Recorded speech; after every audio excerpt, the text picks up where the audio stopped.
OP Shukla, page number 100, प्रश्न पत्र 2006। Dictation start. माननीय अध्यक्ष महोदय, किसी भी राष्ट्र के विकास में उसके प्रत्येक नागरिक की हिस्सेदारी की एक अहम भूमिका होती है और प्रत्येक नागरिक को अपने संवैधानिक कर्तव्यों का पूरी निष्ठा से पालन करना चाहिए। यह बात सभी स्वीकार करते हैं कि तीव्र गति से देश का विकास हो। जब देश का विकास तीव्र गति से होगा तभी देश का हर नागरिक समृद्ध और खुशहाल रह सकेगा। इसके लिए यह आवश्यक है कि हम सही सरकार का चुनाव करें और राष्ट्र के विकास में अपना योगदान करें। वोट देना प्रत्येक नागरिक का कर्तव्य है, लेकिन चुनावों में देखने में यह आता है कि जनता में चुनावों के प्रति अधिक उत्साह नहीं होता और मतदान का प्रतिशत काफ़ी कम रहता है। जनता को चुनावों के प्रति उदासीन नहीं रहना चाहिए, क्योंकि देश का भविष्य जनता के द्वारा चुने गए प्रतिनिधियों के हाथ में होता है। इसलिए जनता को अपने प्रतिनिधियों को खूब सोच समझकर पूरी ईमानदारी से चुनना चाहिए।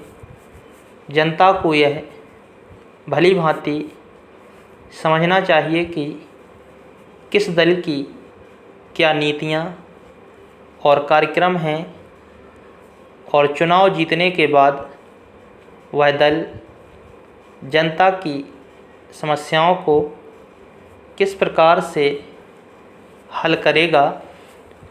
प्रत्येक दल की अलग नीतियाँ, उद्देश्य और सिद्धांत होते हैं। विभिन्न दलों द्वारा देश की समस्याओं को हल करने के लिए जो भी उपाय बताए जाते हैं उनका भी जनता को तुलनात्मक अध्ययन अवश्य करना चाहिए, क्योंकि दलों की नीतियों और उनके द्वारा समस्याओं के बताए जाने वाले हल का प्रभाव जनता पर ही पड़ता है। उम्मीदवारों को चुनते समय उनकी योग्यता का भी ख्याल रखना चाहिए। यह बहुत आवश्यक है, क्योंकि यदि जनता चुनावों में योग्य और सही उम्मीदवार को नहीं चुनती है तो चुनाव जीतने पर वह देश का शासन भली भांति नहीं चला सकता है। चुनाव जीतने के बाद सरकार बनने पर जनप्रतिनिधियों को देश का शासन सही प्रकार से चलाने एवं देश की बड़ी बड़ी समस्याओं को हल करने के लिए बहुत महत्वपूर्ण निर्णय लेने पड़ते हैं और बड़े बड़े अधिकारियों के साथ काम करना होता है।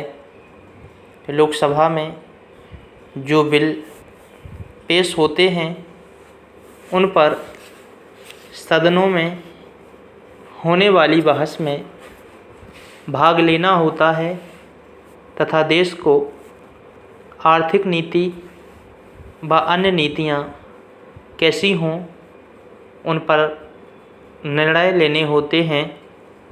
यदि जनता अपने उम्मीदवारों का चयन ठीक प्रकार से नहीं करेगी तो वे ठीक प्रकार से देश का शासन नहीं चला पाएंगे। स्टॉप।